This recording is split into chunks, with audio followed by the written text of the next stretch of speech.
पाहणार आहोत. इकडे आहे या प्रकल्पाची आकृतीप्रमाणे इकडे आहे स्विच, इकडे आहे बॅटरी, इकडे आहे बजर, इकडे आहे पाण्याची टाकी आणि हे 2 सेन्सर्स.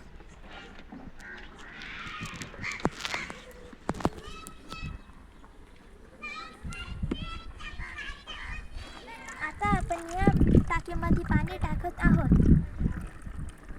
ह्या सेन्सरला पाणी टच झालं की आवाज येतो. याच्यामुळे पाण्याची बचत होते.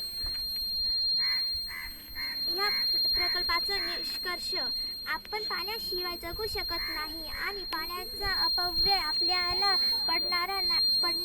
परवडणार नाही. पाण्याची टाकी ओव्हरफ्लो झाल्यामुळे पाणी खूप वाया जाते. ही सामान्य समस्या आहे. पाणी पातळी निर्देशक अलार्म प्रणाली हे एक सर्वोत्तम उपकरण पाण्याचा अपव्यय करण्यासाठी नेहमीच्या वापरात आणले जाऊ शकते.